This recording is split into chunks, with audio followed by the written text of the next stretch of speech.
All right. Shane, the real deal Hmiel. Future drone pilot for TMB Creative. And all-around badass. Yep. Mm-hmm. If you could describe this dinner with racers in one word, what would it be? Energized. Nice. I like it. Yeah. And accurate. Do I get a plus on that? You get free food. Ah, that's better. I appreciate it. Thanks, Continental and Hey, all right. Acura. Look at this guy. He's All right, you're my everybody. new pitch man. co-driver. Huh? That's what's happening. And now for Dinner with Racers, presented by Continental Tire. with your hosts, Ryan Eversley and Sean Heckman. Placeholder radio sound. I'm a driver. I'm very angry. This is the sound of a driver on the radio during a race. What do you think I should order?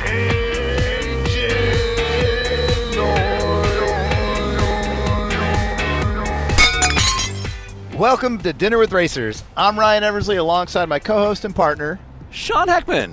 and we are on day 34 of our Season 3 podcast road trip, heading from Charlotte, North Carolina, down to Atlanta, Georgia, to wrap things up. And to do that, we had to cover something like 25 states and roughly 13,000 miles, all in my Acura MDX on what tire, Sean? Oh, that would be the Continental Tire Cross Contact LX Sport. That's right. This year we wrapped it with a really cool livery from my buddy at Foxy Wraps. Sean took care of us down there. Really loving the way the car looks this year. And we were fortunate enough to get to head out to Greensboro, North Carolina, where we met none other than Shane Hmiel. Now, if you don't know Shane Hmiel's story, he is one of the most unique cases in the sport today. Shane grew up in a racing family. His father's a very known person within the NASCAR ranks. And at a very young age, he was given some huge opportunities in NASCAR to succeed. He won in the Truck Series, drove for some big teams in Xfinity and Cup. But his career came pretty quickly to an abrupt stop in the stock car world to failing a couple of drug tests. He was suspended indefinitely, and then through the process of rehabilitation, realized that he was bipolar and was actually diagnosed that way. So that kind of changed his life. Gets his act cleaned up, starts going USAC racing, he's winning races left, right, and center. He had a goal to become a next IndyCar driver, and then it all went wrong in a major accident where he found himself paralyzed after the incident in a sprint car.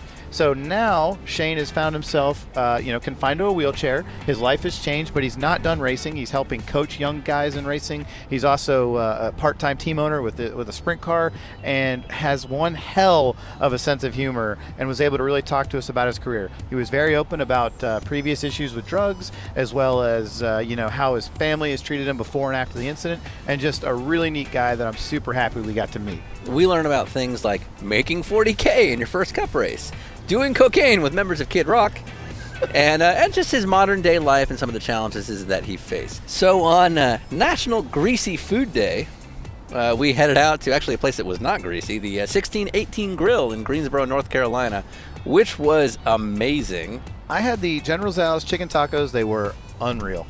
I had the chicken sandwich. You actually did have the chicken sandwich. I did. And also worth noting, we did not just sit down with Shane, but also his parents, Lisa and Steve, who did not have headsets. They weren't part of the conversation, but you might hear random voices kind of interjecting from the side there, and that's his parents. But again, we're extremely grateful for the opportunity of Shane and his family to sit down with us. Huge thanks to Acura for providing this car. Huge thanks to Mr. Dario Franchitti for driving this whole way. Do you guys know I'm originally from Cleveland? Are you? Okay. All right. And of course, the biggest thank you to our sponsor, Continental Tire. Cross Contact LX Sport. Shane Hmiel. All right, we're going to start in 5, 4, 3, 2. Can you hear me okay? Yeah, it's good. Cool. It's clear. That's it. It's actually kind of nice because when we talk at speaking level, no one can hear us. Oh, yeah. So we You know can what I totally make fun of people Yeah, right it's here. like- No idea. And they won't know. Yeah. I'm not scared. I catch farts and I see a lot of asses. I mean, you go through airports and it's amazing. Right. And absolutely disgusting at the same time. Right. I mean, advantages are damn sure over negatives, you know? Yeah. Depends on how you look at it. How many farts in an airport a day would you say come your way? Poof. More than need to. I mean, I wouldn't even want to know. Okay. I couldn't even count but I know you run through a lot. Yeah. Right. You prefer not to go 8 concourses over. Sure. You Yeah. know, Yeah. the shorter the better. You traveling a lot these days? Not as much as I was. Sure. 14 and 15, we traveled a lot. Right. And I got wore out. My mom, dad, and brother got wore out. Uh-huh. Both of them, all 3 of them, were trying to start businesses Okay. at that time. And right now are still currently, doing very well with their businesses. So it was time for them to get a little bit of room. I'd had 5 hard years of my parents being right there, Just and dealing my with you every brother day, doing only me. And I mean, even my dad, he'd give up his career for it, To take care of you. Yeah. He just wasn't gonna. Sunday night after the race, he wasn't worried about. Dang, man, we just ran on 12th or 15th. He's like, how the hell am I gonna get home or then to Atlanta to see Shane? Right. So it's how it is. Cool. So what'd you do today? Today, Monday, I slept in. Yeah. Good man. I've got this my whole life I've slept with television on. I'm scared of the dark. Oh, we are the same guy. You and I. Yeah. I have been, for the last week, 10 days, I've been cutting it off, Okay. and I'm sleeping so much better. I mean, it's crazy. We're the same age, and I've not learned that lesson at all. Yeah. I'm having to make myself, like, I last night it was, okay, 1 o'clock. Yep. I have a nursing aide there that's Okay. with me. 1 o'clock, she comes in and cuts it off. Nice. I was like, maybe a little longer. Right. Nah. Nah. That wasn't how it. She stood up to me, and that's normally she lets me go, but she was ready to go to bed too. Yeah. Okay. Yeah. It's been an enjoyable 10 days because Okay. I've really been sleeping Yeah. well. Sleeping better. What's so bed o'clock? Going to bed at 1. What's waking up? 10 today. Nice. That's My God. Me I like too. it. That's Me a good too. solid day. Yeah. So I tell people, I'm like, I've raced Yeah. my whole entire life, so it's 8 o'clock is like the worst time. I can be somewhere at 7. Yeah. 4 o'clock I can be somewhere. 9, 8:30. Yeah. But something about the word 8 o'clock. Not good. No, it just scares the hell out of me. I want nothing to do with it. Yeah, I hear you, man. I think a life in oval track racing might suit you better than trying to road race because yeah. road racing is all about like the 9 a.m. practice session. Oh, really? Oh, yeah. No. Not fun. Yeah. No, Not worth it. And especially like USAC racing there, the end before I got injured, Levi Jones taught me. He taught me the perfect way to live as a USAC sprint car driver that shows up at 4 and Nice. is drinking beer at 10, you know? Yeah, And, I'm all about that. yeah, I mean, it was a good time. Yeah. Does he have a bottle to throttle rule? 4 hours, 8 hours? Yeah.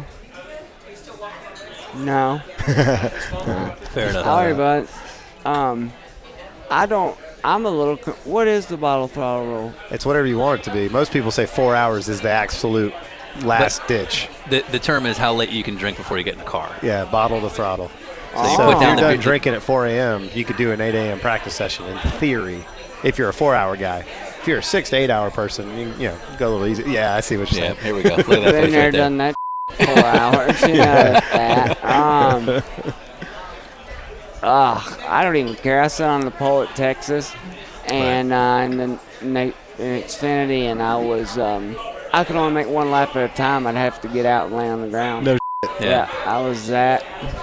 I don't want to think I was still drunk, but I was damn sure hungover. Right. And but I sat on the pole. It was like 191 miles an hour. It was quick. The face that goes with it. And you had to run close to wide open. And Martin Truex, obviously, whoever We've heard of him. Yeah, once or twice. At that time, he was in the 8 car and the 8 Busch car, and he was dominating. And for us to outrun him, I was like, Yeah. that's really You're good. like, what if, just imagine if I was sober. Yeah. That's awesome. All right, before your parents show up, let's get all the good stuff out that you can't say in front of your parents. So There's nothing I can't say in front of them. Yeah. If there's something I have ever done, my mom knew I was going to do it before I did. Oh, really? Yeah. Oh, my mom graduated June 12th, got married June 23rd, 1979, had me May 15th, 1980. Wow. So my dad was out of town Yeah. racing for the Petties back then, Yeah. driving the truck up and down the road. Yeah. And my mom honestly told my dad she wanted a friend. And she got Want some me. company. Yeah. It's no and I mean, that's my best friend in the whole world. That's Is your mom?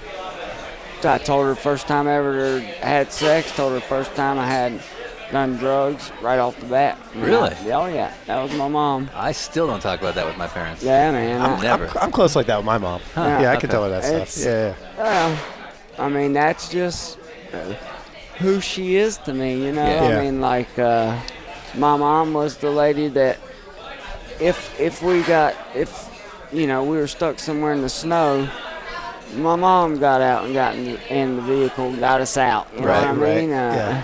My dad, not to say wasn't tough Sure. or nothing like that, but that's just my mama's role. And Right. Well, we've never really talked to a guy who had a dad who worked in the sport the way your dad did. So, like your dad, Steve Hmiel. I mean, how often was your dad home? oh man, they didn't have a testing rule. Yeah, right. So, as a young kid, I don't remember him being home.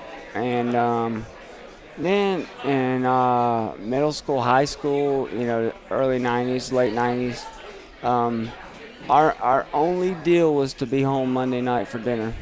If you were not there, it was, oh man, you were in trouble. I mean, that was the only time you were going to see him. Right. Tuesday, he left to go test. He'd be back Wednesday, Thursday morning. They flew out. If it wasn't like, if they weren't testing, that was a time where at DEI forever when they won all the speedway races, oh man, he'd go work all day, and then that's my mom. She's yeah. cool Oh, as there she hell. is. Cool. She's cool as hell. And he'd just go to work. I mean, Yeah. go to the wind tunnel, Yeah.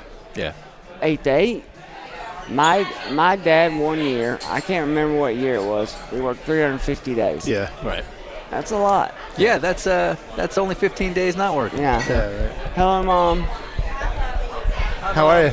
This is my mom. Introduce yourself. Hi, I'm Ryan. Nice to meet you, Lisa. Sean, nice Yeah. to meet you, Lisa.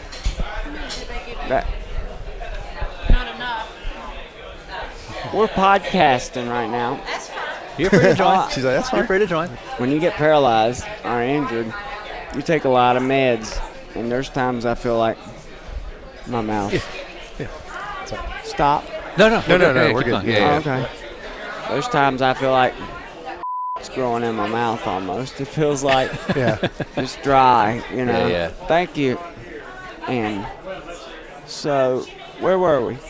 So you had your house had a lake and a whole backyard thing. Well, there's No, a lake house. it was a lake house. Oh, okay. It was, Did you blow shit up? Sterling Marlin did. He was right across the Oh, yeah? street. Okay. He was great at it. He was the king of hell.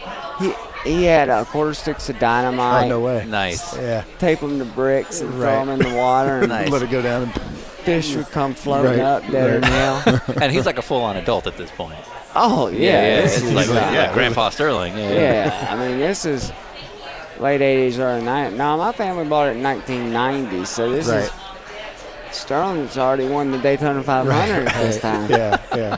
That's awesome. But an idol. You Yeah, know what yeah, I mean? exactly. Well, Like, yeah, now you're looking at like this guy Yeah. can wheel and he's fun and blowing shit up. Yeah. Yeah, I mean- exactly. Yeah. But at that time, I mean, the coolest dude in their sport was Tim Richmond. Oh hell yeah. Damn near, you Might know? be of all time. Yeah. Yeah. Closest. Yeah. I mean, Was that your guy growing up, Tim Richmond? it's pretty damn cool. Yeah. You know, Yeah. especially when I got old enough to realize what the cool I thought was cool. Right. Right. You know what I mean? I probably think someone driving by and flipping someone off driving by is way cooler than someone else. Okay. Yeah. You know, just because. At That's 38, I still think that. Yeah, okay. Yeah. I mean, that's just how I am. I it's like, haha, beat you there, or got you there. Right. Or I just passed you, and mainly I just showed you it was one-handed. You know, that's what I liked. Yeah. It was just, Right. Were you the kid in the neighborhood that when one kid would jump the ramp, you'd go a little bit bigger, a little bit farther because you had to show them? no, because I was the only one that had motorcycles and stuff Yeah. like that. So I was already going Yeah. bigger than most. Right. Nice. Yeah. Right. No, I had lots of friends that come and got on our stuff and crashed. Sure. Way worse than I ever did. Yeah. I mean, we had some really. Well, my parents had 6 acres behind the house, and it was connected to power lines, and then Oh, yeah. my You could run those grandparents all day. had land across the street, and I'd ride all over the street too. My family owned the nursing homes in the little couple thousand people town, and they employed half of them. So I felt like I was like, oh man, this town's mine. I'll ride a motorcycle through Oh, it. Do whatever I want. I Yeah, thought so you're that. just that asshole Yeah, kid that's just running total. around. Here comes Hmiel. Totally, Yeah. yeah. And then I got a car. Oh, yeah, here it Yeah. goes. Wow. Yeah. All Yeah. hell broke loose then. Yeah.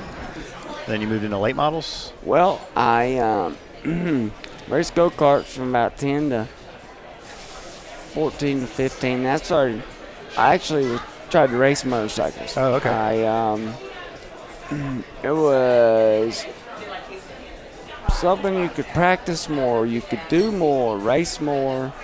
I enjoyed it, and we had a little it was a tri-state motorcycle championship series, and I won the points.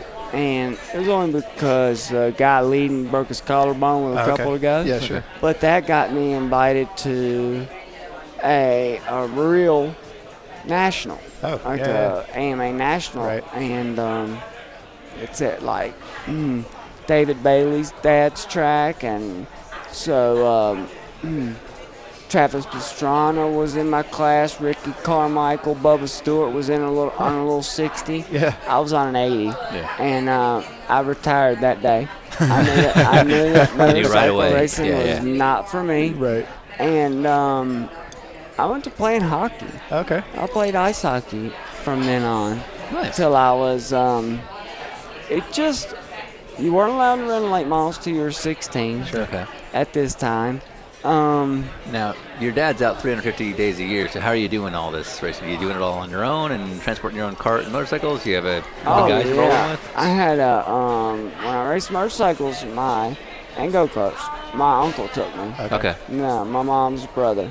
And I had a guy that raced, that changed tires on my dad's team, that raced go-karts too. Okay. He went with me. So you knew about the setup and shit like that? He set it up, yeah. Yeah. For us taking it and all that, he set my go-kart up. Right. He was a great setup guy. I mean, I had won. I don't. Where were we? I'm sorry. No, that's No, all good. dude, that's Yeah, great. basically, so you're doing the late model stuff Oh, and, yeah. and trying to figure that out. Yeah, I after the Legends cars, I wait till I get out of high school, and that fall, it's the fall of '98, we start putting together a late model. My dad's never at home. He's still racing, trying to make a living to pay for this race car. You know, my dad's been smart with money. He wasn't raised with money, and he wasn't going to say, here's $100,000, Shane, go buy every part and find a guy to build it for you. Now, I obviously had to have someone build it for me, and me sit there and watch and try to learn, and it took a long time. And we got it done about my birthday in 1999. I was 19, and boy, was I terrible. I mean, I was terrible. And come to find out, I had the rear brake calipers upside down. just small things like that. She And didn't my know. dad would look. Yeah. My Yeah. dad would see it and Yeah. wouldn't tell me. Okay. Okay. But I was supposed to find it, and that's Right. why I feel like there's lots of people who don't believe this, but I feel like I can go tune a lot of cars to where they win a race. I help young boys and midgets this year. Right. I saw it on your Instagram. Yeah, a kid won 2 races in his whole career before this, and we won 5 out of the last 6 and won 4 in a row. That's badass. And I'm not saying that I'm all the tune But guy, you help but him. I help. Yeah. You know, I helped with my trucks. I felt like I helped with my bush cars. I feel like when we had our dirt midgets, when I had all my sprint car stuff, I did all that. My midget stuff, I did all that. But I really learned a lot that first year. And then at the end of the year, my parents got me an engine. We found a sponsor that helped us get an engine. Brand new. I'm talking from the best guy at the time. Right. Well, actually, he's still the best guy late model building. And they had a 50,000 to win race. And qualified on the outside pole of like Scott Riggs. Oh, yeah, and, yeah, I mean, like. Big boys. Yeah. That was in like that week. I learned about the brake calipers, and I got an engine. Okay. And I was so damn excited. Ooh, and about 2 weeks before that, I got an enclosed trailer. Oh, nice. So Yeah. you're living large Yeah, now. big- time. We're doing big things. Yeah, right. We are doing big You're gonna have things. that big time auto racing. Yep. And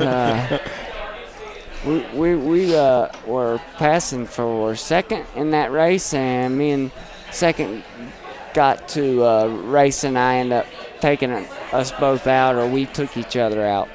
And Well, if you're a it proper was driver, cool, it though. wasn't your fault. Yeah, I don't care. Okay. Yeah, he was big time, and I was just trying to make it. But either way, the next year I won, I don't know, 6 or 7 races. I had like 13 poles in a row, and I think I won 4 or 5 races in a row. I had a really good year. My dad told me to go race at Concord. Yeah. Because on Sunday mornings, the owners open up the newspaper and they're going to read, oh, Hmiel won another race. Right. It's not like they're going to go, Rick Hendrick's not going to go pick up the Late Model Digest Sure. and read about it. He's just not going to do that. And a good damn thing, my dad has been around racing long enough, he knew that. And he pointed me in the right direction, because it wasn't like I ever had the sponsor gig or the PR guy to walk me, it wasn't like that. You built your own car, you took it to the racetrack, and you showed up clean clothes and Trying to look cut the part. hair, you Yeah, know what I mean? right. But I never had my own T-shirt till I Wasn't bush handy raced. to you. No. Yeah. It wasn't, and I thank God it wasn't. Right. And I say that now, even though I'm injured, because that taught me that I can figure it out. You know?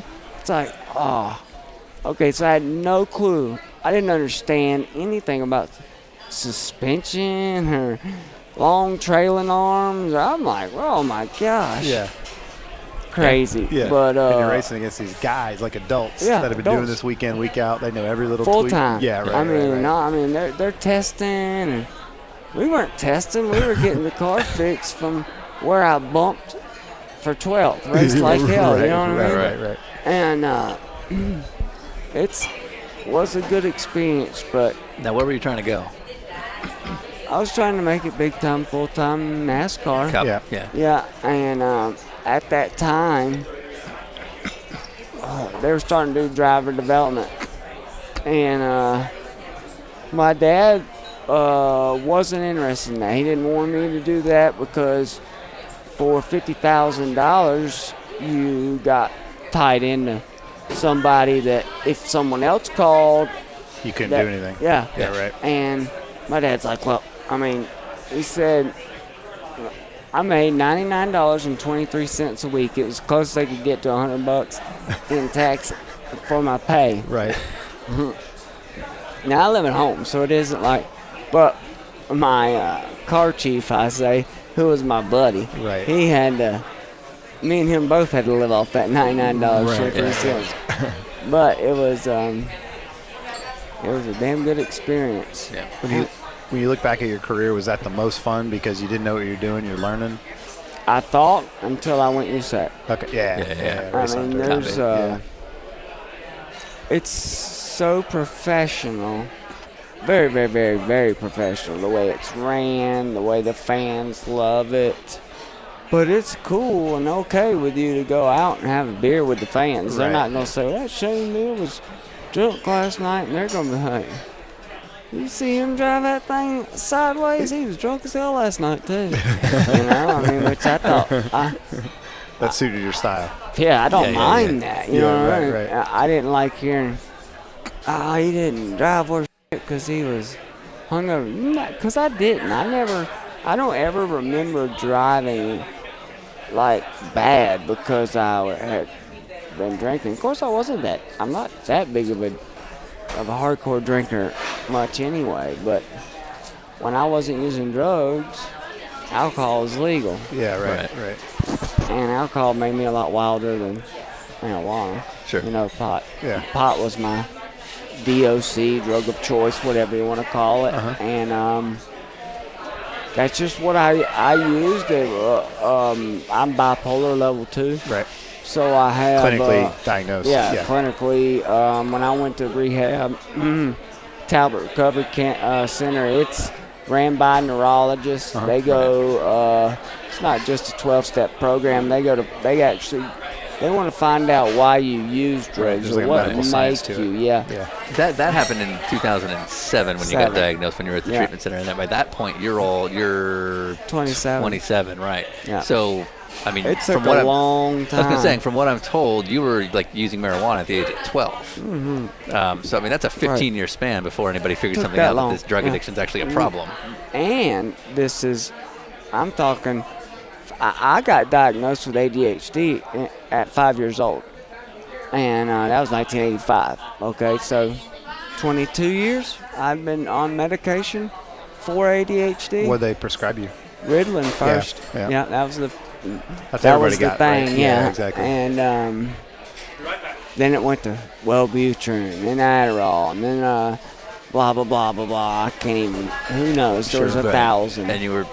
When the pot thing came, you were self-medicating? I mean, was that just something you chose to do on your own, like you were out with your buddies? But that's it's like, not a lie either. I'm not just making that up. Yeah. I mean, I wouldn't say it if I didn't, I really was. Because there was times after I got kicked out of NASCAR, I didn't have to use any medicine because I was really self-medicating enough. well, let's talk about it like as it really is. You probably weren't referring to it as self-medicating. You were talking about it as like, this makes me feel better about everyday life. Yeah. Right. I didn't know that it was Exactly. really self-medicating Like, because I feel better. I'll keep doing that. Yeah. Exactly. Yeah. I didn't know that. I didn't know that my mind was off as much as it was, and it took learning. Like when we went there, we took IQ tests and watching it and how much higher. It took it higher every couple of weeks when you took it. It just made a lot of things understood in my mind, clinic, yeah. But this was still in it. It was so 3.5 months is a long time. You live in normal apartments, so I mean you live in a group. So you have, say, colors. There's 3 colors. All right. There's 4 people live in a 2-bedroom apartment. There's 16 people in your called a group. You lived in apartments on Riverdale Road in the hood. I listen to Georgia. rap. Yeah. T.I. is talks about That's nonstop. right. Yeah. And 2 Chainz' new song, first song is Riverdale Road. And but I live right down in there. Do you I live really? in Inman Park, but I kind of grew up in the Atlanta area. So I love that place. Yeah. I love Atlanta. Yeah, you but spent a lot of time there. yeah, I have, especially. It's done a lot for me, that damn city. Yeah. It fixed, helped me with my brain and helped me with my neck. Yeah, we'll talk about the Shepherd Center. I had a friend that went there as well. Oh, Yeah, cool. so we'll come back to that. But this place made it to where if you're going to mess up here, because you could drive in your own vehicle to the apartments. You had to go do everything was off campus, so that you made. And then the next day, some people were drug tested, so they're literally letting you run loose to test you. Yes. Okay. And now one color might go a week, and then that'll make a addict go, they ain't peed me in a while. I can go play. Yeah. Or, they just peed me. Now I have some time. I got a window. And burn them right up, get them the next day. Right. And there was lots of people that did that. I never did. So what would happen if you got caught? You might get some more weeks, depending on where you were at. Yeah. The day I said I quit, I quit. I wasn't. That was it. Hell yeah. This place was $40,000 for 3.5 months. Oh wow. Yeah. And man, I wish I had $40,000 to hand out to lots of people I know, because it's not even all about drug use as much as the mental stuff. I think something like that would do for people, because you learn, or I learned a lot about myself. I learned a lot about situations I'd been in. Mm-hmm. Sure. Way more things. You kind of grow up in that. I did. Right? I was about to say that. I felt like, even my dad says it, I grew up. I become like an adult. I was a child, young adult, whatever you want to call it, and then I was an adult. I remember my dad would come down every Tuesday. You were allowed to come down, go to dinner. Yep. And my dad would come down, and there was this guy that come in our apartment, and if you were in another group, you weren't allowed to come over. And I was like, hey, man, you got to get out of here. And my dad still says, he's like, well, I knew when you were trying to actually keep order in line that you would actually change your... I had changed the way I lived my life. Right. Yeah. And that's pretty cool, because he still says it. And it's really a cool thing. It's 10 years. I just had my 10 year. Right. And that's pretty cool. Because you were like the voice of reason in that situation. You're the one that's like, hey, you're not supposed to be in this room. And your dad's probably like, Shane's the one that's kind of keeping him in mind. Growing up. Yeah. Normally it would have been him having to say that. Right. And I actually stepped up and said it. So my dad was very proud of me. That's man. cool. Yeah. And I got to be lead speaker of graduation. Whatever, I kind of won it. Okay. And that was pretty cool. Graduating, I met. I have a friend I met in there. Awesome friend. He lives in Tuscaloosa, Alabama. I have a friend that lives in. There are 10 people that I still talk with that I met there. Okay. That are my real friends. Anybody that I hung out with before, most time was using drugs too. Right. I don't need to really be around that. But I have a friend right now that I met there that is back in there right now. That's a bummer. Oh, wow. Yeah, it's a bummer, but he's back there and he knows. He's getting treatment. Yeah, sure. And he's like, again, and that's what he says. He's like, he knows this time he's gonna lose his wife. I feel bad, because this is he was coming. It was the day before Thanksgiving that he was coming home, and a 17-year-old boy was coming the other way, and they were both speeding, but the 17-year-old boy lost control, and they hit, and the boy died, and that put him in a bad spot, because he lost memory and stuff, so he doesn't know how all of it happened, Right. And man, you can be in that would put you in some deep hole. I can imagine. I wouldn't want to imagine, but for him to come out and say, "Hey, I need to go somewhere," it wasn't. Yeah, exactly. It's a good thing. Yeah. I'm excited. So you don't get diagnosed until 27 for having bipolar disorder. So at this point, everyone just thinks you're just a hothead. It's just this guy who just gets angry I'm at already everything. banned from NASCAR and Right. everything. Now we've seen the stuff that we've seen on TV, but even like growing up with karting and some of the late model stuff, what kind of altercations were you getting yourself into? None on the road. I mean, none on the racetrack. Yeah. I mean, I was a fighter. I enjoyed fighting and not bullying. I hated bullies. I would stand up for people that would not stand up for themselves. Sure. And come back to it. When we tell you, I mean, that's why I went to drug rehab. Do y'all know that? Yeah, but the story was, I mean, I'll let you tell it, but the story was you hand got in a got bar infected. fight, right? Yeah. Yeah. I had, So tell us that So, yeah, story. tell us about the bar fight. we got in a bar fight. Now, at this point, you're This- banned from NASCAR at this point. Yeah, Like, this things are is- not going well no, for you. this Yeah. is like Memorial Day weekend. Yeah. Where are you? I'm in Cornelius. At, Oh, okay. Okay, Yeah, not yeah. far from here. Well, what was the bar? Do you remember? Hooker. No, I wasn't at the Hooker. What's the one on the water? Rusty Rudder. Oh, you're at the Rudder. Oh, yeah, I'm okay. at the Rudder. Yeah. And friends with the owners, so Yep. I know everybody. And there's this guy keeps like dancing and like bouncing into me, and like purposely knocking my beer, or I think he is. And I'm like, hey, bud, my beer. And he's like, oh man, sorry. Now, is that your trigger? Don't touch Does your it beer. again? No, he does. I mean, this is like the third time. Yeah. And I'm like, oh man. And he, I just punched him. I mean, he was smarting off, and his buddies, he had a couple of friends with him, and Do you have buddies with you too? no, I was by myself. And that didn't bother you? No, Because that's well, kind of I the shame felt- me I've envisioned is you're like, I don't care how many there are, we're doing this. Well, that night, that is how that happened. But it, oh, that was a heck of a fight. I don't even remember much of how it went down. And Right.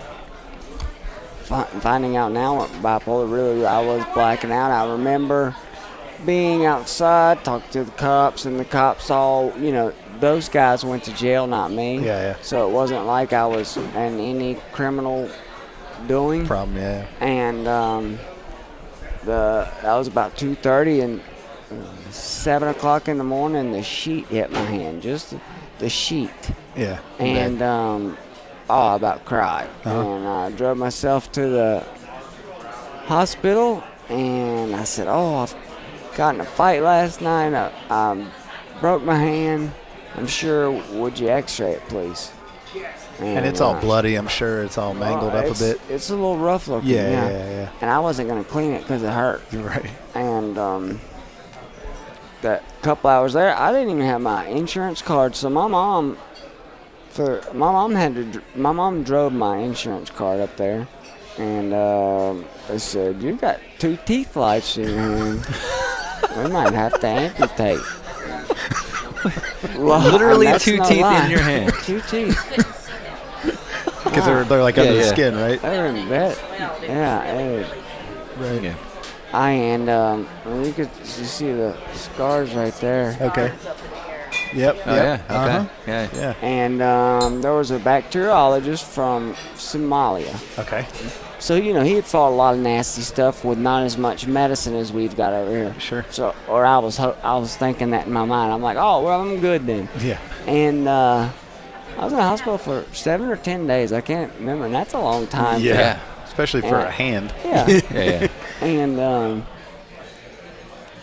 when we were fighting, I'm sure I guess it was his buddies or the bouncers or somebody were fish hooking me so bad that if you stick your tongue down there where your cheek and all Yeah, that right. comes together, that was all ripped apart. I could, Oh, man. I could go Yeah. farther. Right. It was a nasty fight. It was rough. Yeah.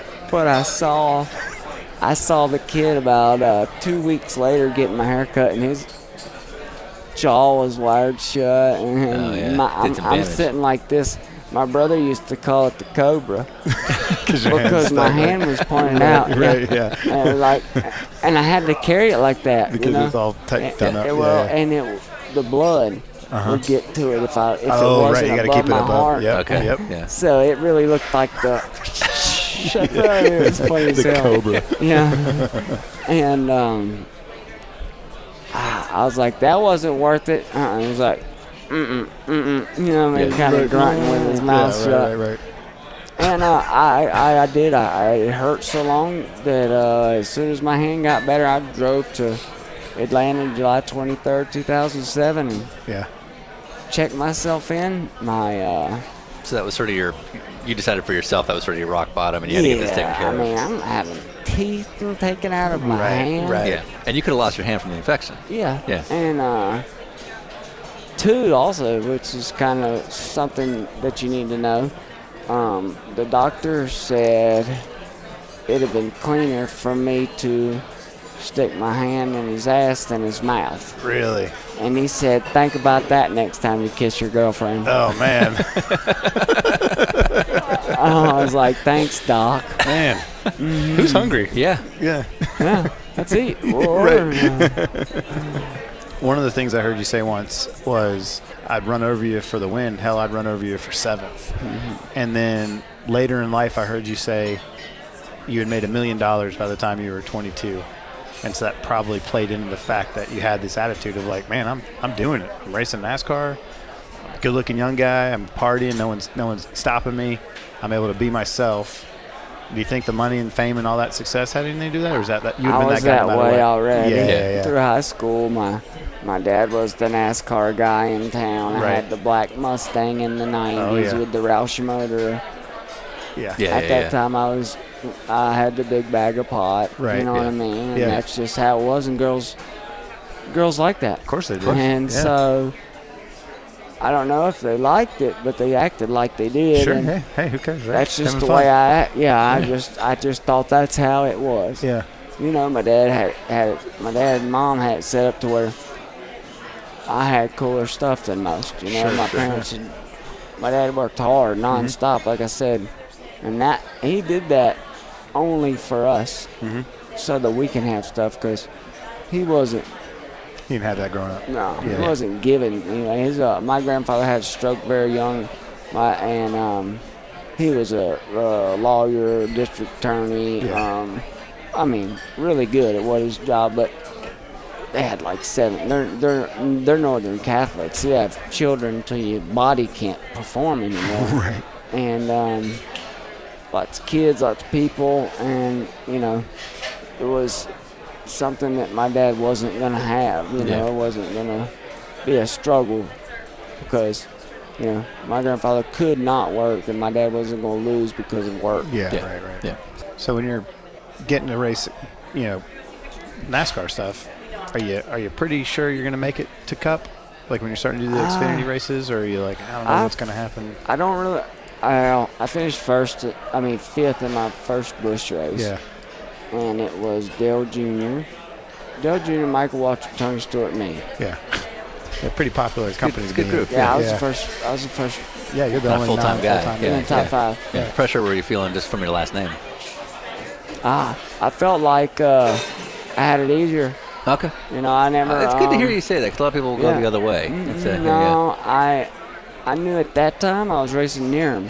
Yeah. Okay, so now I felt confident because if I need something, he can actually see it in person instead of me calling. Because once I got good and once I started learning, me and him could communicate. Right. Yeah. Right. But Once you prove yourself. until I was like wasteful, you know, Yeah. at first it was just, well, why is the master cylinder upside down? Well, that was done because air is only going to go higher. Right. You know, and it's just one of them things where it's he'd be like wasting his common time. sense, man, common sense.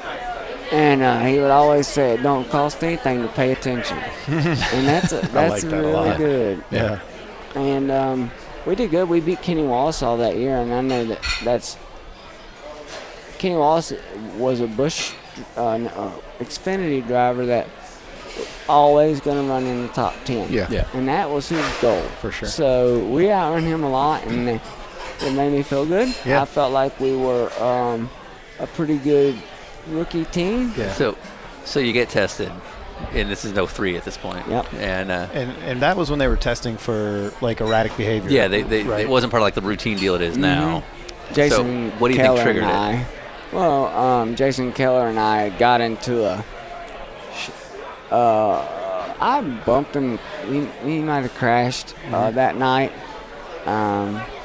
he got really mad, come and tried to wrestle me or punch me, and I kind of threw him on the hood of my car, and a guy that worked on his team I'd smoked pot with, and he was like, oh, and pointing fingers.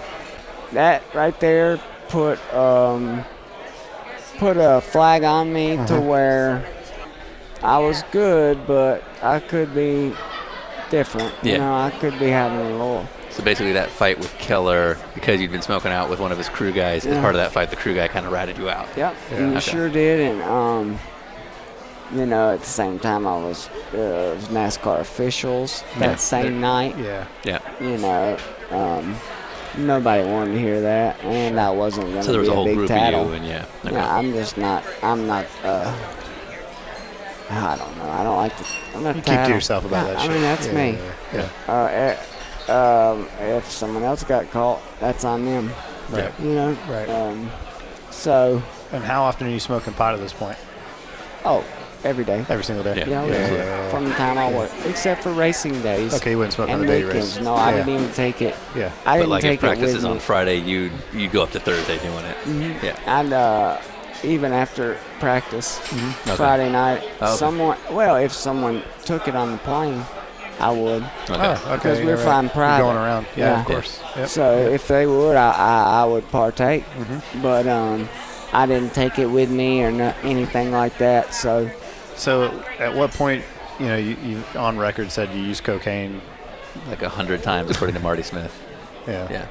Yeah. At what point does that start? Because, I mean, like, every kid in America has smoked pot at some point, except for Sean. Except for me. And, you know, it's not hard to come by. It's legal in certain places now, you know. But cocaine's like a bigger deal. yeah, Right. it was. That's where If you don't mind me asking, without a name, I don't want a name or anything like that. When's the first time you see it? You at a party? Someone's got it? I seen somebody have it. Yeah. Yeah. Right. Yeah. But I was 17, 18. Sure. years. Yeah. But I could use the day I got home from racing. Yeah. And by the time I got back to the racetrack, I would be clear. Right. So all it did was switch over to me using another drug Right. to do the same thing. Yeah. You know, and it wasn't it wasn't even correct. You know what I mean? It didn't even work with my brain. Okay. You know, it wasn't something that made it right. You Yeah, know, like right. I felt like Well, like a lot of people use pot to like calm themselves down and kind of just like chill, you know, stress Yeah, out, it whereas wasn't cocaine tends to like have the this. other But the effects. coke was, amping you up, not. Yeah, I was just more worried about how much fun I was going to have on Sunday on the lake. Okay, so that's what You it's know, all about, the yeah, party. That's all it was about. Yeah. And took all week to rebound to come back from it. Right. And then, Did you have your own boat? oh yeah, So were you the guy that was like, if you're on Shane's boat, it's going to be a party? oh yeah. I think so. Yeah. I mean, that was me and we had a bunch of friends. I moved there, and a lot of my friends had lived there forever. You Right. know, was a really good friend. He introduced me to lots of friends, and meeting him made me meet a lot of people that are still my great friends Right. today. You Right. know, and So you're carrying on crazy ass. Is there anybody on your level at that point, like another driver that's you're friends with that sees you and is like, hey, Shane, you got to knock this off, man? Or is everybody just, everyone's on the same train having a fun time? a lot of them didn't know. Oh, they just didn't know about it. No. Yeah, I copy that. I was good at hiding. That's what Right, I had done. right, I had yeah. cheated Well, on you had him, to and be. Oh, okay. I had done drugs my whole life. I mean, that's just what you do. Right. You You're learn to running. hide when you're a lying drug addict. Sure. You know? And that's what I was still. Yeah. So you're sort of your party circle is a little bit different from the guys at the track. Oh, totally. Yeah. Yeah. When it come from when I got home Saturday night, yes, it was kinda, but Okay. there was still There were a half few and guys, half. but still, yeah. Okay. So it was like, I mean, if obviously that mechanic that called you out with the Keller fight, if he knew because he was smoking pot with you, do you think the word was out on you that other drivers might know, like, hey, you know, Shane's out playing, you don't want to run around with him because he's getting into trouble we shouldn't be getting into?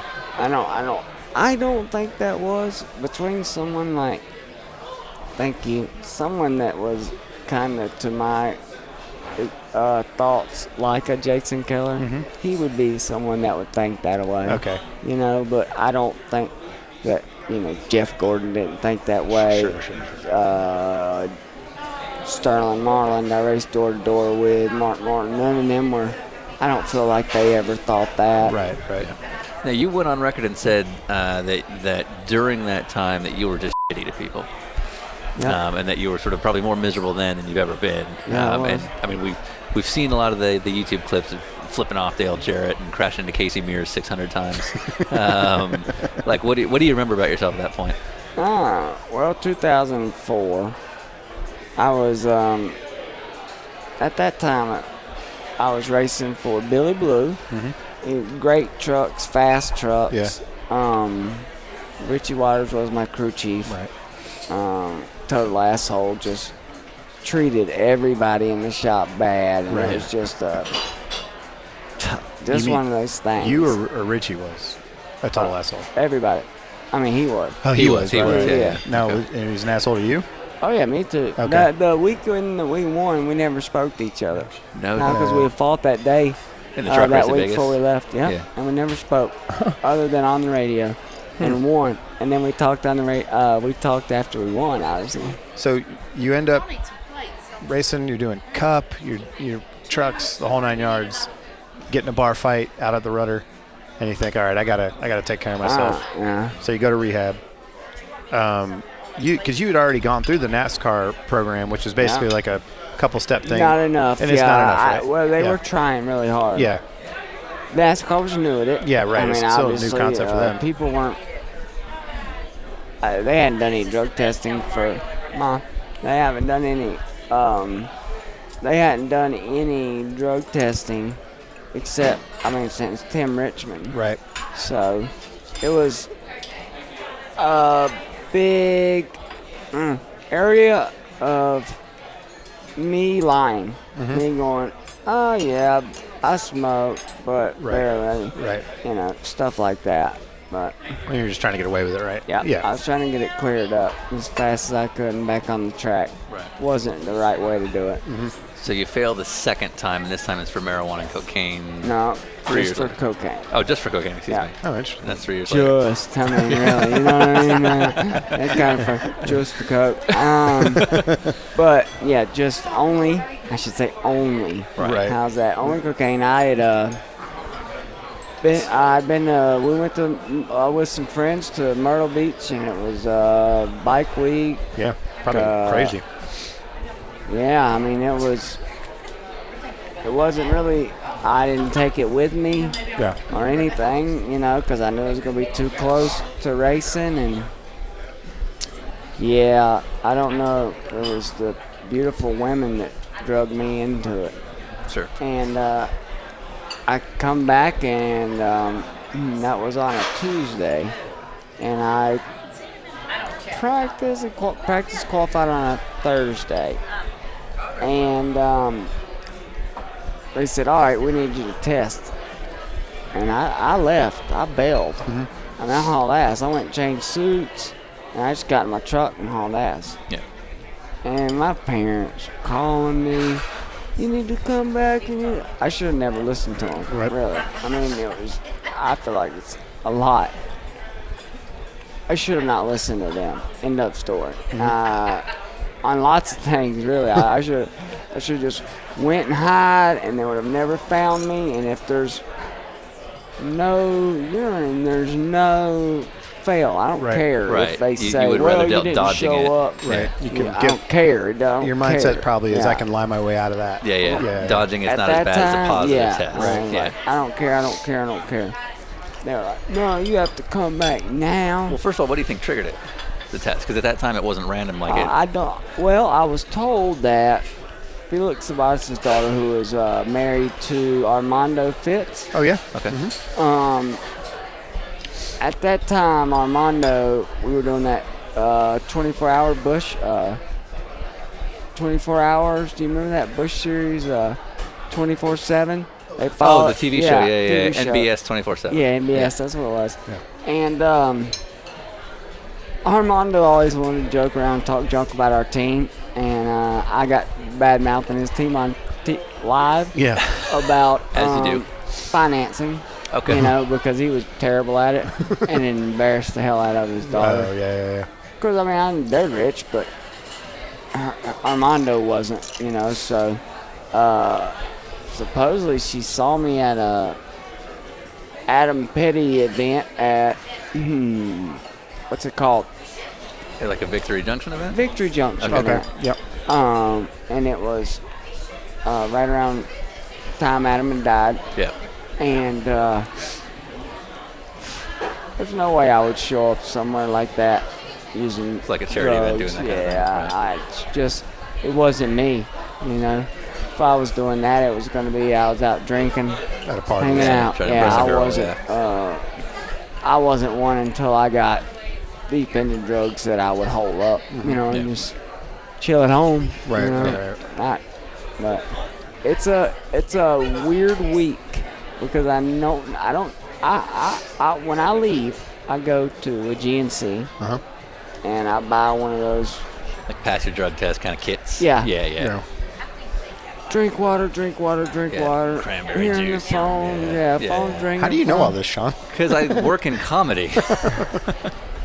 Especially for a guy that's never done anything. He only drinks wine with Mario Andretti. That's actually true. Yeah. But it doesn't make sense now. Yeah.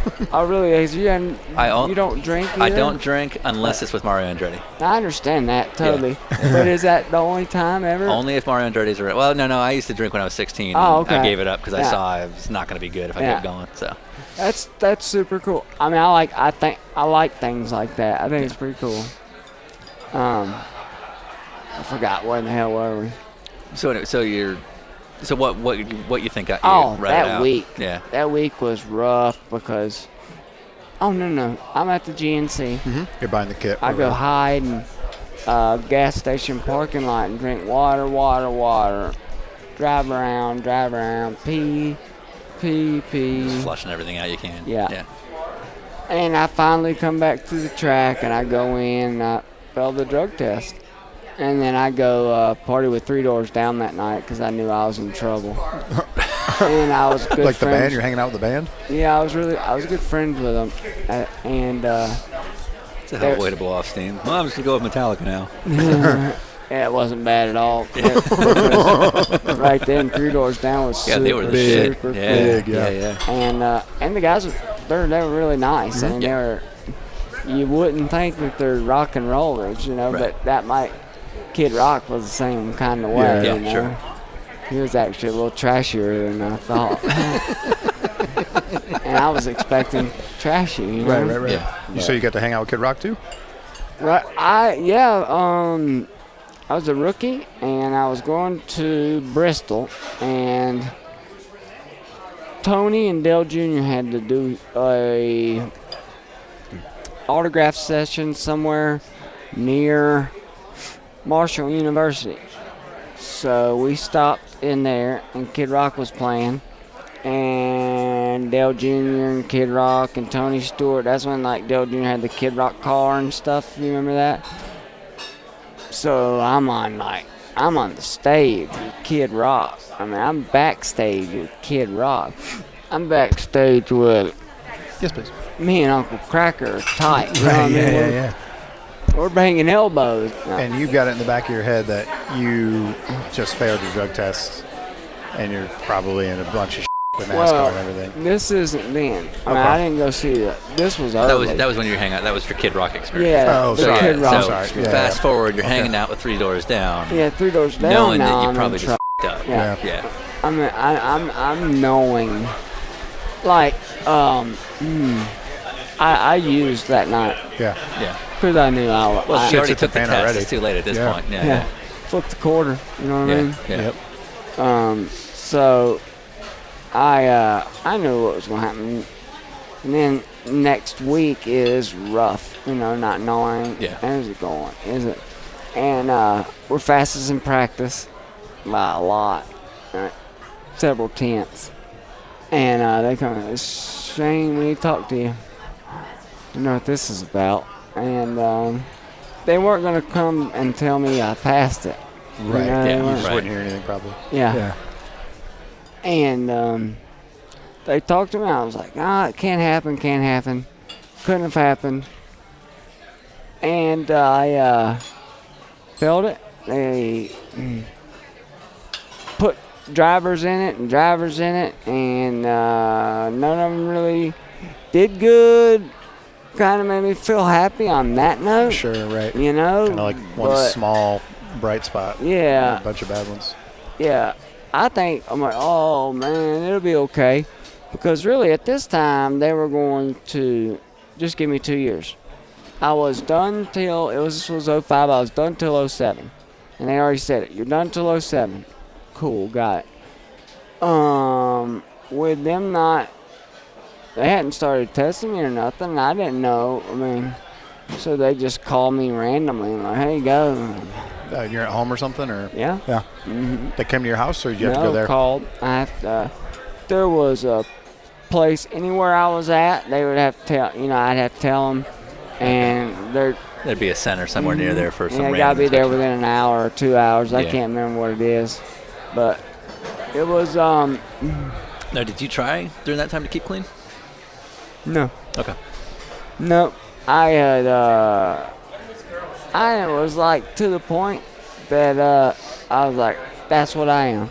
So you just I said, I'm you're a drug user. you're 25 and you're just like, F- it. This is who I'm gonna be. That's what I it's am. over. Yeah. I just guess I'm You're gonna- just a You're happy to give up the career driving, and you're just gonna be yeah. I mean, I'm Yeah. just gonna go race some kind of something. something that Yeah, let you do it'll it, work and that's out. that. I'll just keep doing Yeah. me. I mean, 25, you're gonna live something- forever. Yeah, Yeah. I mean, something's gonna happen, and we all know how that works.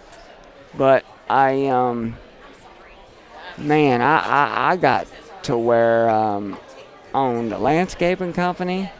I went back and worked for Billy Blue on the race team.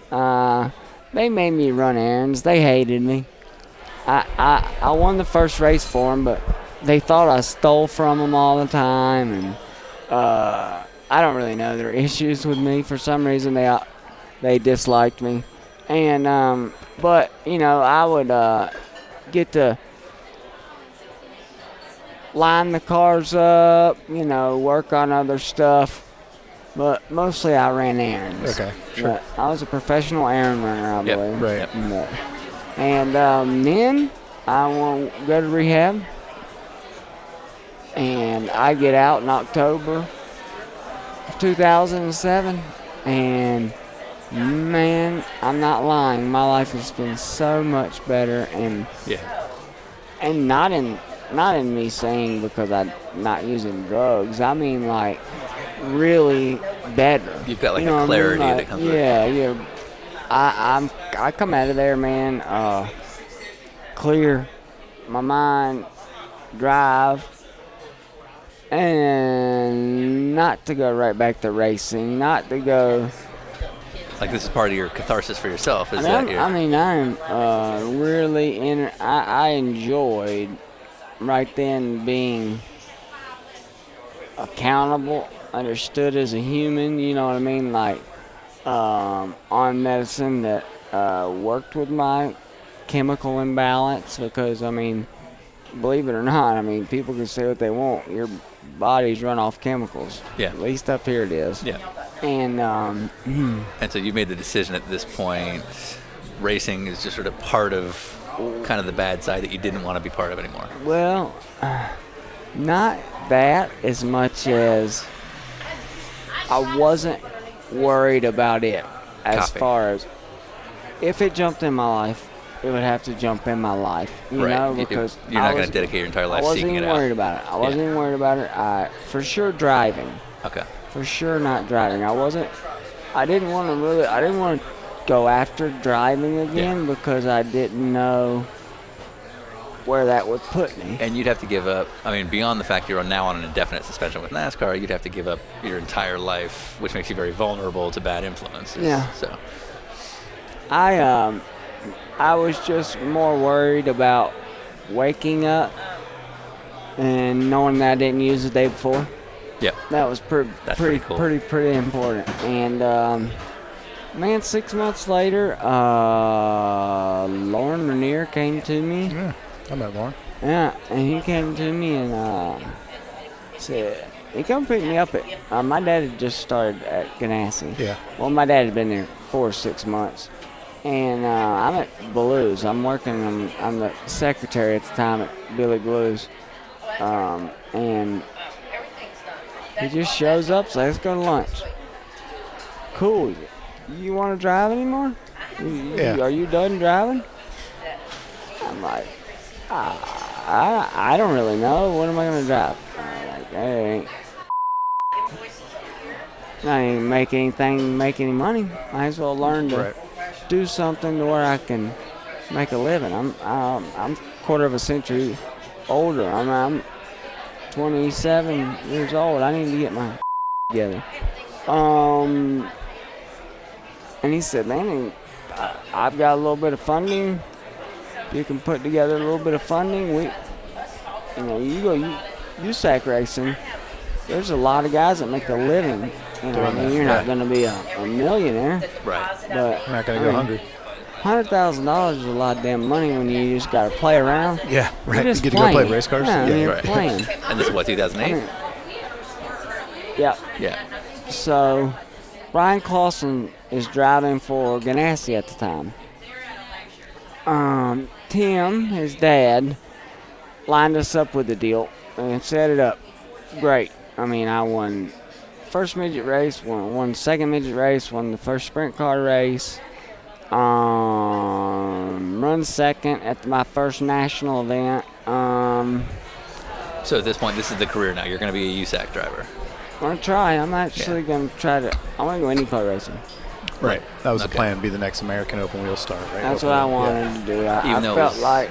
Like, even though there was a lot of road racing, like you can go like the Ed Carpenter route and try and just. Yeah, no, I road raced twice as a kid. I did it go-karting one time, and it was at Rockingham. They used to have all this road racing, and I qualified third. Sam Hornish was first. It was one of them deals. Then I ran third at Mexico in Xfinity. I'd never road raced before.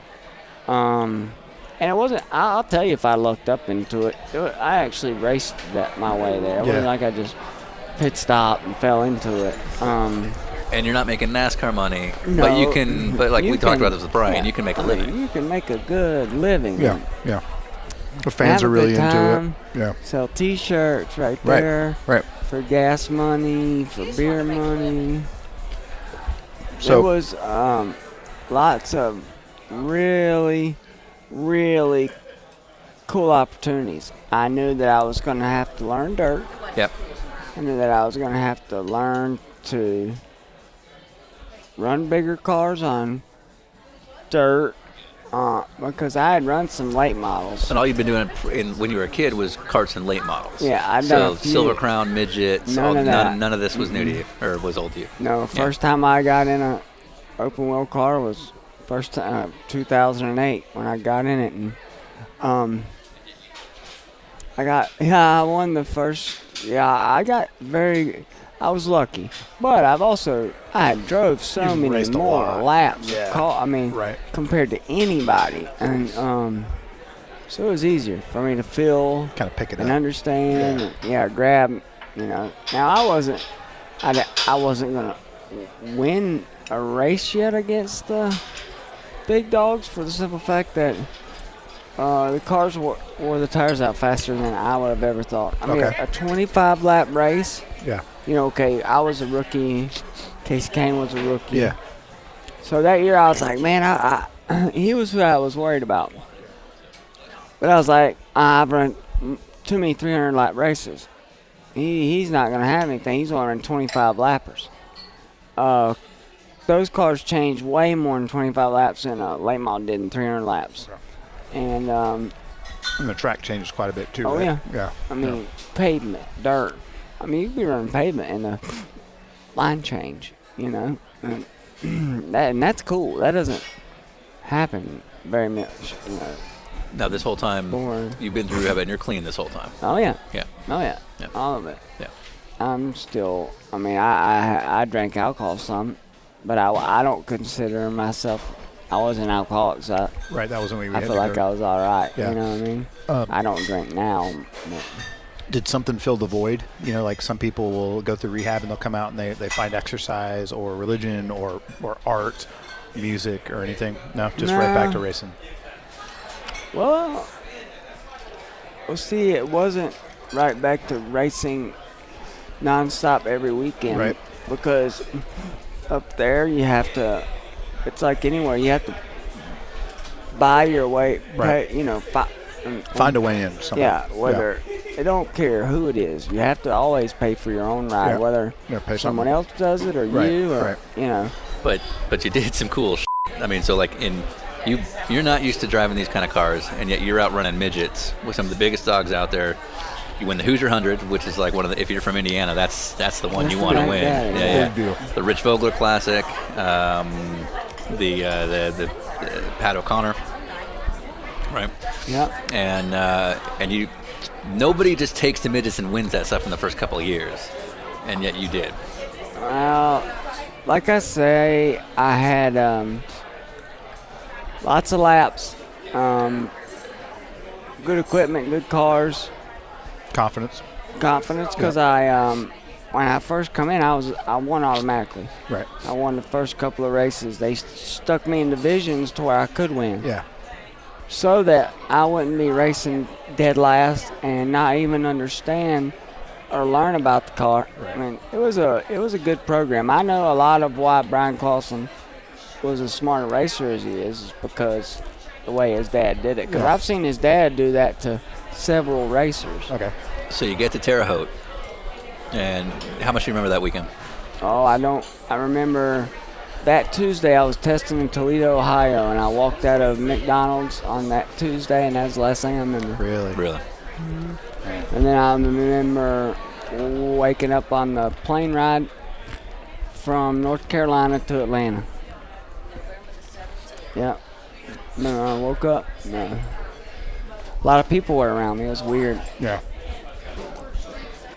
So basically, October 9th, 2010, you're qualifying, single car run, go down the back straight, big run into 3. Car the gets a little bit loose. legend has it you said this is qualifying, I think, and you said I'm going flat. That's what they say I said. Yeah. And Sounds right. I could see myself saying that. Yeah. I mean, especially there. Yeah.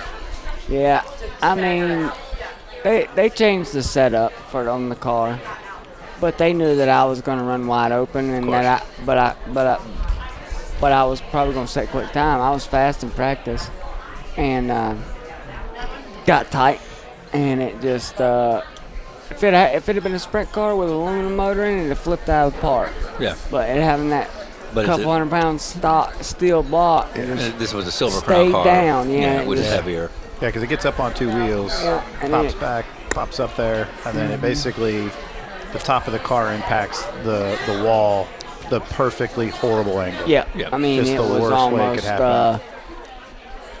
There's nothing. I mean, the tubing explodes to an extent. If Right. you Because it's the know. first thing to hit. Yeah, that's. Yeah, and your head's right there. Yeah, I was lucky that I actually set so low in them.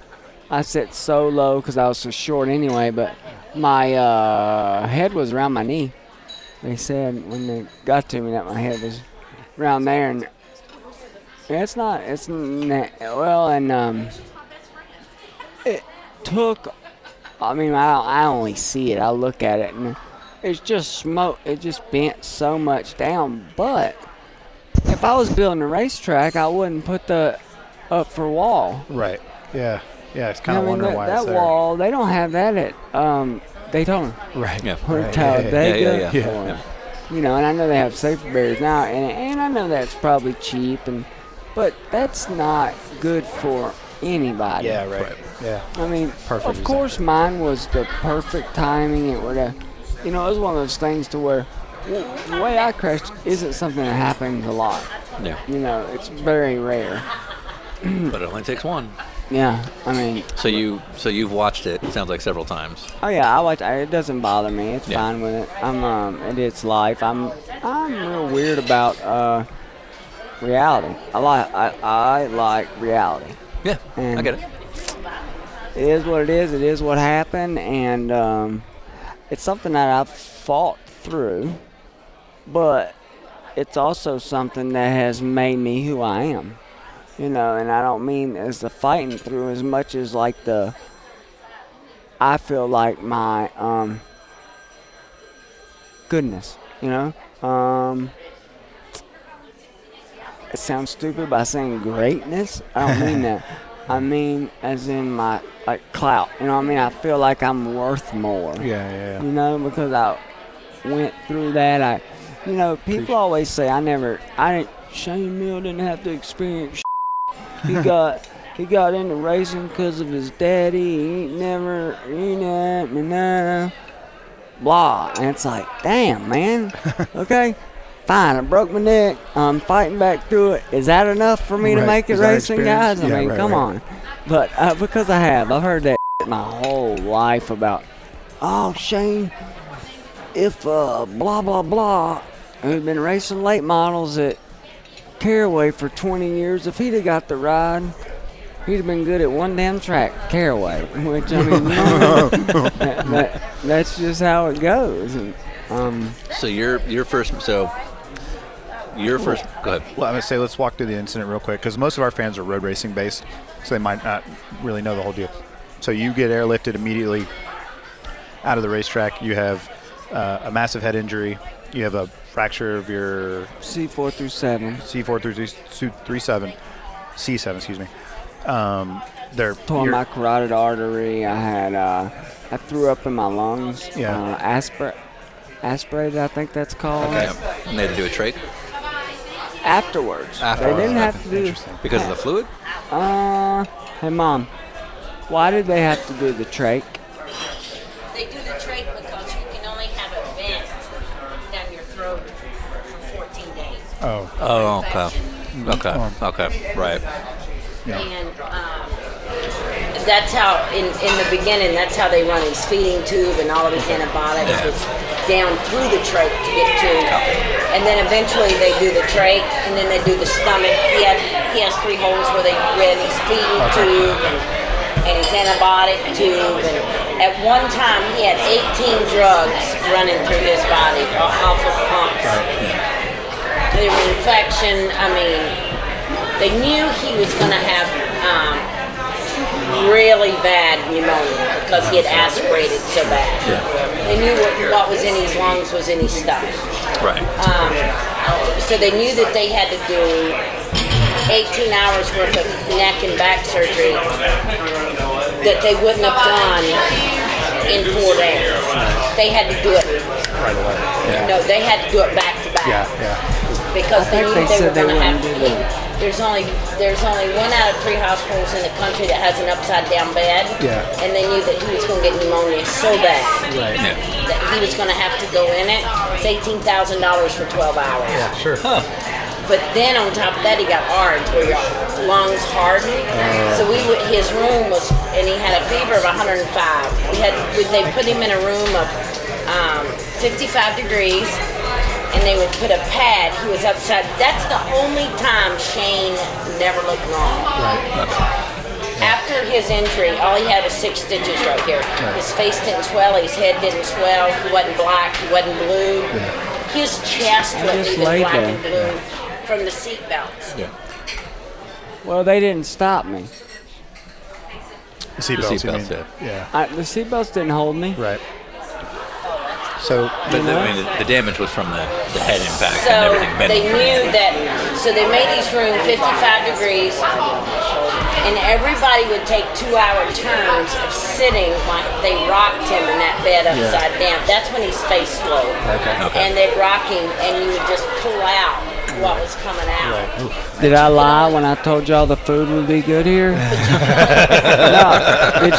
Did y'all like it or not? You could only stay 2 hours because it was so cold. Did y'all like it? It's really actually really good. It's actually really good. Seriously. So after we left Indiana and we went to Charlotte and we went back and then we went to Atlanta, we flew his nurse from Indy to Atlanta because she had a brother 6 months before that had crashed in a motorcycle accident.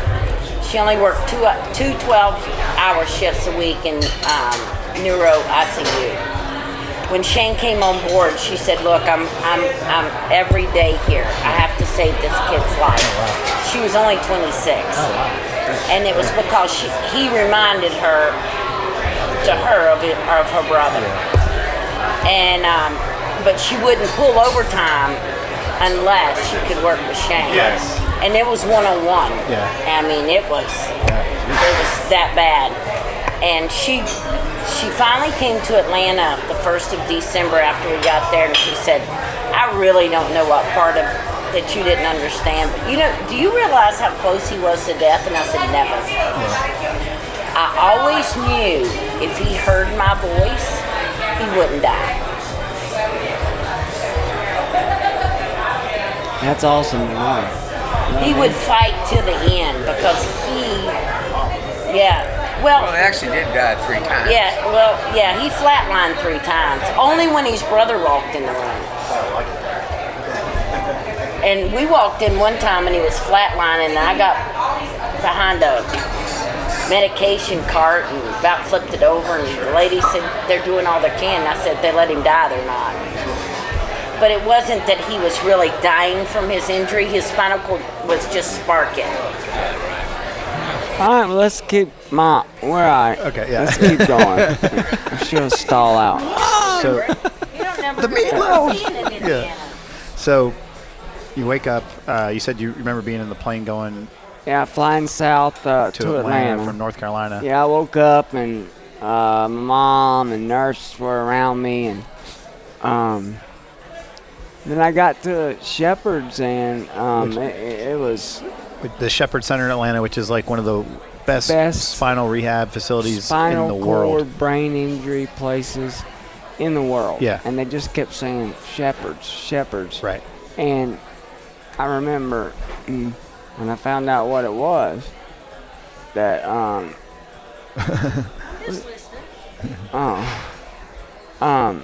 I just saw that Shepherd's was a damn good place. It had all sorts of stuff on the. Oh yeah.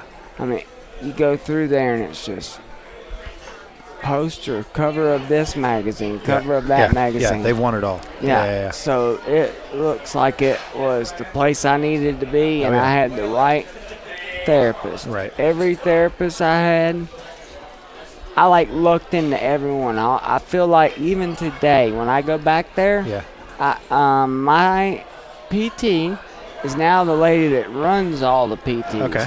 So she was obviously must have been pretty damn good. Yeah. The other girl that was my OT, she is still head of. She's big time. She's downstairs in Beyond Therapy, which is private. Yep. This is where you have to no insurance. This is straight $100 an hour. Yeah, right. To get better. Right. And it shows. Yeah. And it works. We've talked about this with people before that have been told you'll never race again or you'll never do this or whatever. Does anybody say to you hey, you're paralyzed, you'll never race again, or how was the news delivered to you? They check you out for a month or so. They research you, and there's this doctor that I didn't really like before this. Called in there and you have a little, how do you want to say it? They break you down, tell you about yourself, where you're going to be, what to expect. They said, don't expect to, you're not going to walk again, expect to be in a wheelchair, your left side, we might be paralyzed due to stroke, work hard, but don't expect too much. Right. And at that point, how much mobility did you have? Oh, not very much. I drove you're my wheelchair. Now, I drove I drug bags. That was hooked to my arms. I drug them through the doorway. For our listeners who can't see you right now, you're sitting right up in front of us. You've been eating and drinking and using your limbs very, very well.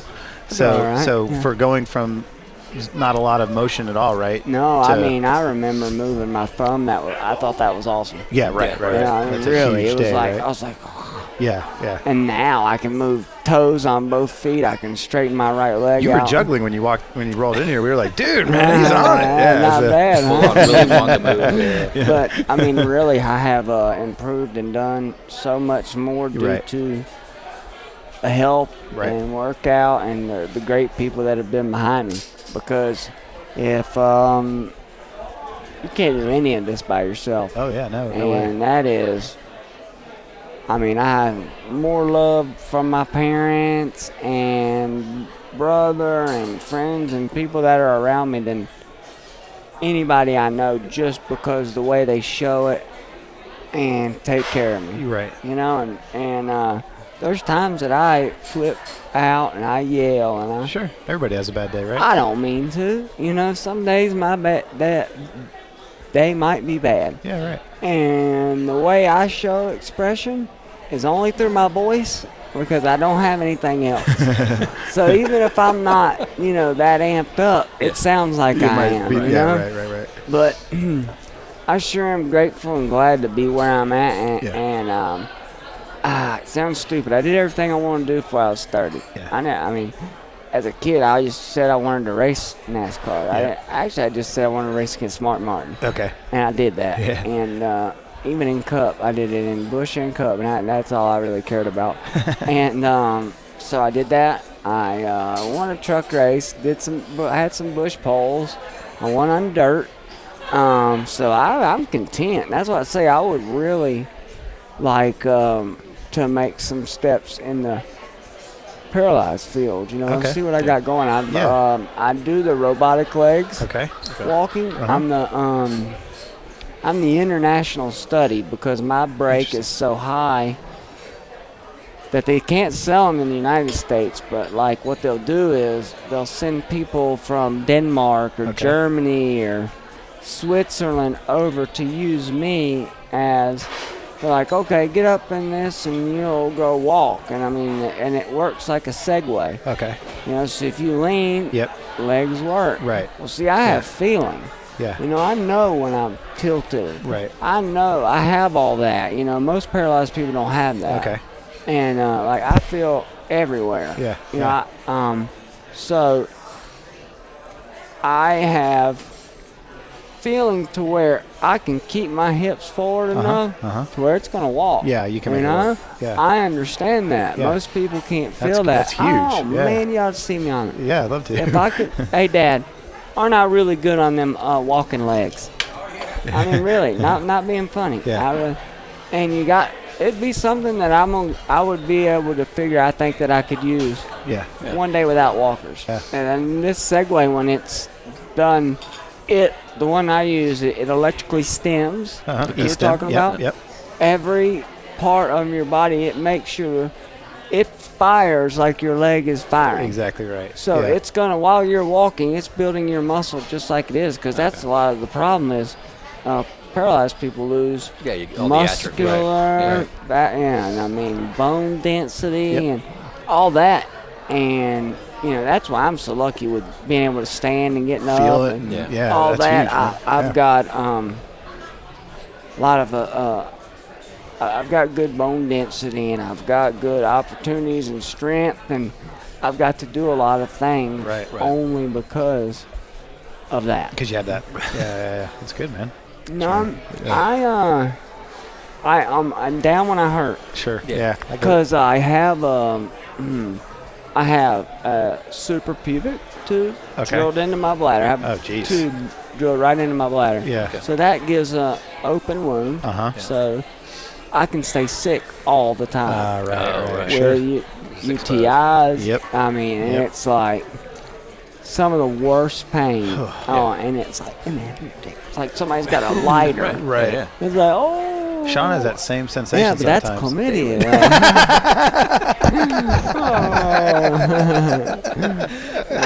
You can hang with us. Yeah, you can hang with us, my friend. We're good. Dude, that was awesome.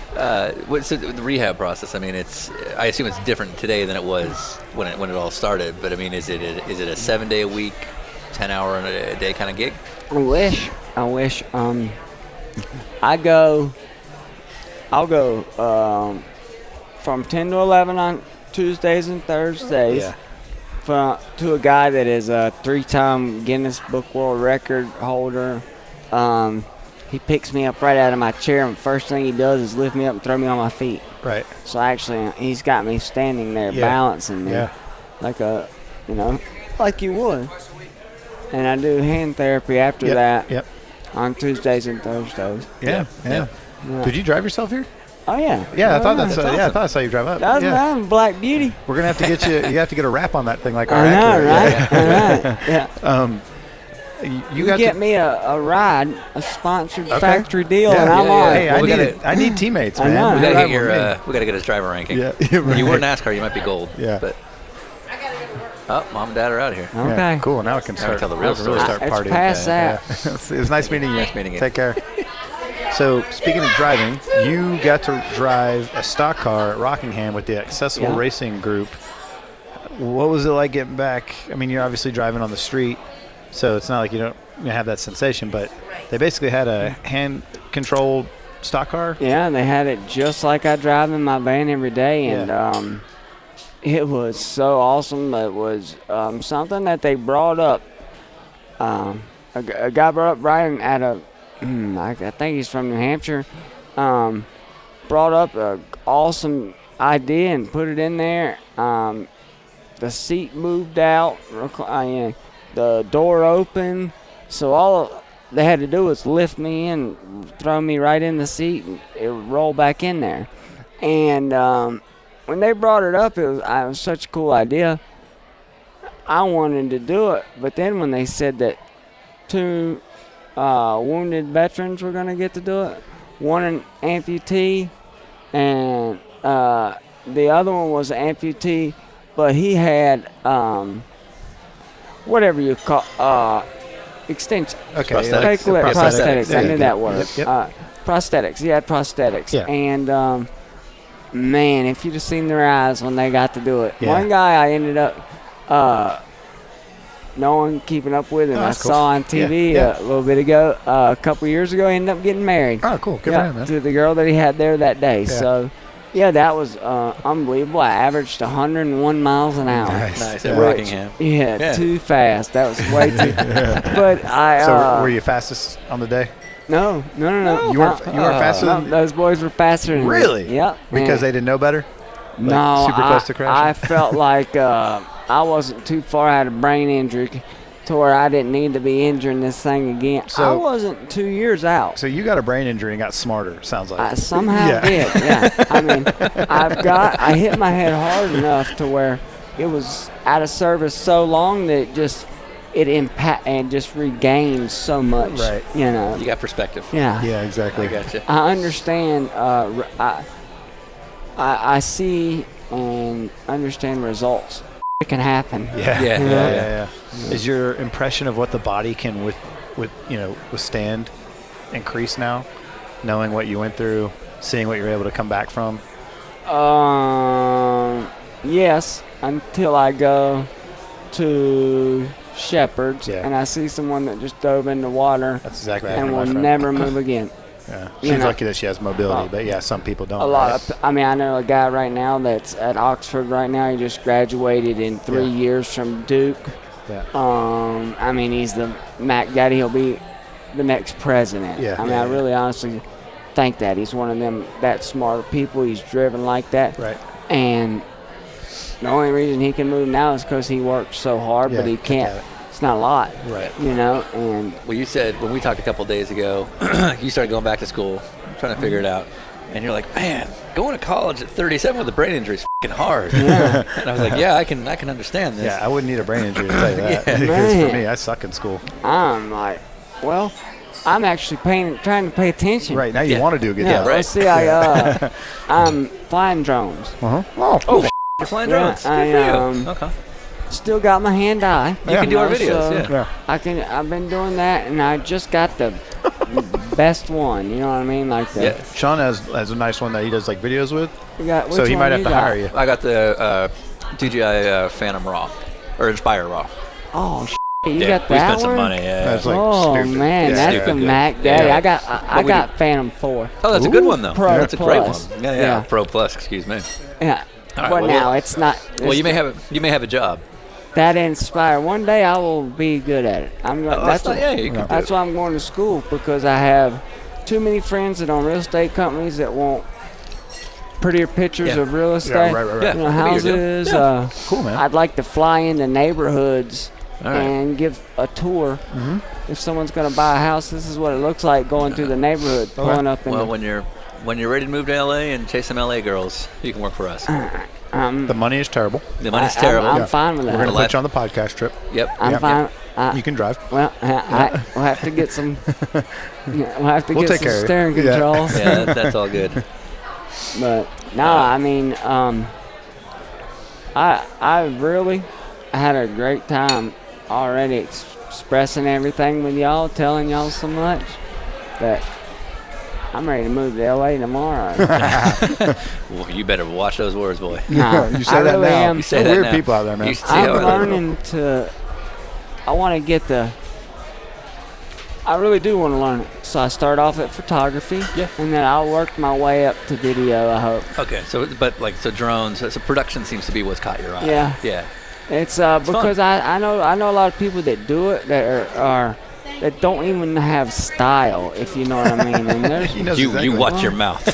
You watch your Are you mouth, talking Shane. about Sean? Are you talking about me? Have you seen my You see my shit, Hmiel? Yeah. We'll take I this just outside. know that there's some in your chair. I will drag your ass out of your chair. This guy, a little out of hand. Okay, all right. Shane, put the knife down. But let's see. it's I don't even know what the hell we're talking about. Well, we do a pass-along question on the show, so every guest gets one from the guest before. And we had lunch, crazy enough, with Jeremy Mayfield today. Yeah. And so And he wanted to say hello, by the way. Back- yeah, he back. did exact same thing. He was like, "Yeah, you tell him I said hello." So his question for you, you kind of already answered it for you, but we'll let you kind of give a broad answer. But his question was, "What are you doing now?" What am I doing now? Well, if there's one thing that I said I am doing, trying to get better. Yeah.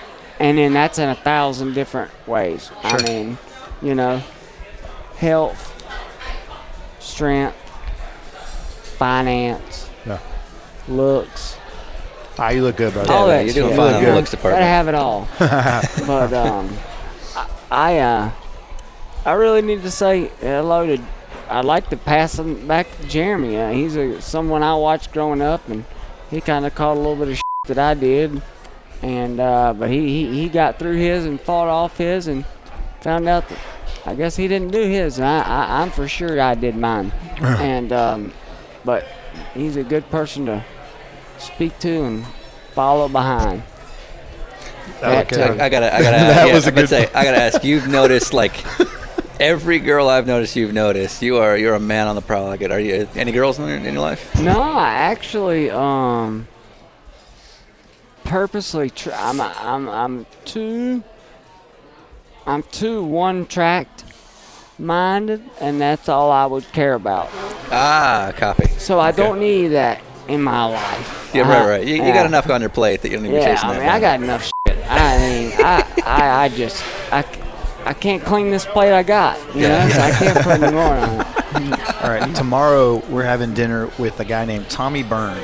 You probably don't know Tommy, but he was a short-lived Formula One driver, kind of a journeyman through the sport, famously kind of marched to his own drum. Where's he from? He's originally from, I want to He's say, an Irish guy. Ireland. Yeah. But now he's living in Ohio, and he's one of the full-time instructors at the Mid-Ohio track, as well as just he's written a book about his career called Crashed and Burned, and he's a really cool guy. So if you ever had a question you could ask Tommy Byrne, anything at all, what would it be? Well, I wanted to be a Formula One driver growing up. Okay. So truthfully, how awesome is it knowing that you're one of the top 20 best drivers in the world? If are you cool doing a weird joke with us? Yeah. All right, I'm gonna. He's like, yeah. I'm gonna. We have a recurring joke where we. Do you know Larry Gunselman? Yeah. Do you really? Fuck yeah. Shit. He's from Waterloo, Michigan. Dude. He knows his shit. I Okay. used to drive that 31W insulation car when I was in Bush. Is it you? Oh, wow. See, How'd you we like that? joke about Lord Larry. Are y'all buddies with him? And No. stuff? No. When we Are explain you? it to you're gonna think Okay, we're good. idiots. No, we just joke about him. I mean, he Oh, was you like, would make fun of him? Fuck sorry, yeah, kinda, Yeah. Give us a Gunselman joke. Well, I mean, that's okay. All right. Yeah. Well, ours was if you had a bad night, they're like, God damn, you like little Larry Gunselman out there. That's real, right? We did not tell you to say that. Dude, That's no, I real. didn't- I No, didn't- yeah. I understand. Well, I'm you saying went this to for the the audience. bathroom. I'm saying this for the This is audience. live. Right. That's This is- real. no, You I just, didn't- we didn't prompt you. You just said that. No, I swear.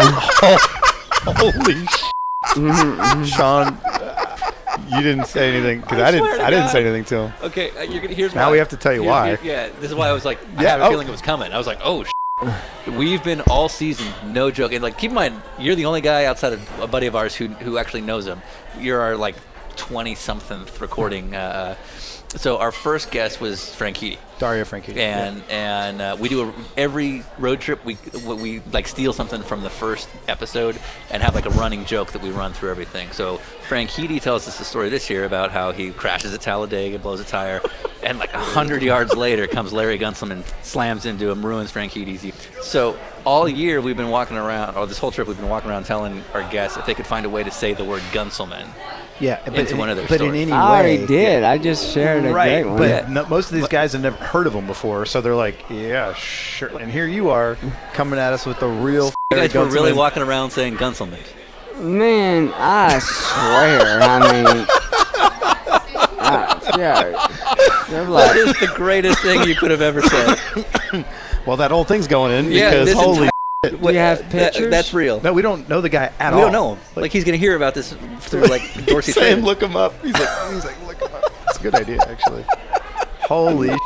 That's too cool. Oh, Shane Hmiel, you're our guy. Yeah, you are 100% you our are guy. the official third member of Dinner with Racers. Yeah, you when you're ready to move to LA, let me know. That's good. You didn't. You know, I swear to God. You I swear to Dude, God. that is so funny. Yeah. So in Jesus. Paddock, you guys were like, Gunselman, yes. Well, we didn't bring it up unless you were running like and somebody was just poking fun. But maybe it was his equipment. Maybe it wasn't him. Yeah, no. Doesn't matter. Doesn't matter. Yeah. The story's the same. Yeah, I agree. You're a good man, Shane I Hmiel. agree. You're a good man. Well, that's all worked out. Yep. Yeah. This it was Okay, worth it that was our before, weird- but you have no idea Yeah. what you just brought That to was this our table. that was our weird joke we were gonna pitch you. Yep. Oh. That's why I stopped you. I was like, I have a feeling. Yeah, When As right. soon as you were like, oh. All right. Yeah. So what would you want your legacy to be? I don't believe in failure. Okay, that's good. Yeah. I mean, and that would be, you could write all of that because that means 1,000 things. To me, it does. Yeah. You know, I don't believe in. I mean, I believe in you can always get better. You know, if you're not getting better, you're getting worse. I live by that a little bit. Yeah. Just small things like that. Yeah. You know, I just want everybody to always get better. Yeah. I think it's because I've dealt with it my whole life. Sure. Yeah. Trying to just get. I mean, I don't need a lot better. I'm talking about just inch my way up. But If 21-year-old Shane Hmiel walked through that door right now, what would you tell him? come in here and have a beer because I know you're just smoking a joint out in the car. You don't need that. Okay, so your dad worked for DEI. Did he ever mention working at the mill? No. You were never hanging out with Junior. He's like, Shane, big race this weekend. Ain't going back to the mill. I ain't going back to that mill. Oh, right. You know Dario Franchitti, right? Yeah. Yeah, he's Wait. driving our car, so we got to go get him some food and get on the road. Go get Dario's So, food. Continental's got the check.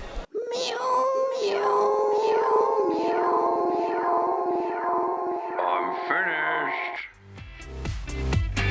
By the way, I don't think we ever mentioned in the hosting or in the episode itself, Shane's parents, Lisa and Steve, took off a little bit early.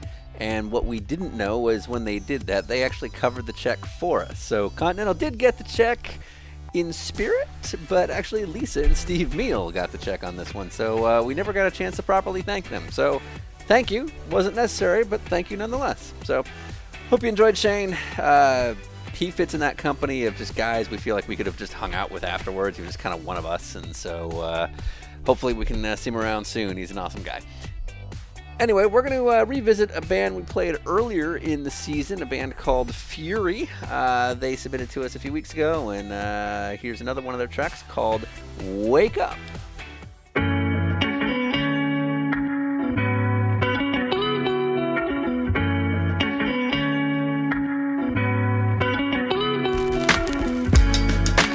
If you had a conscience, would you just ever wake up? There was a lot that's going on, it's hard to stay up.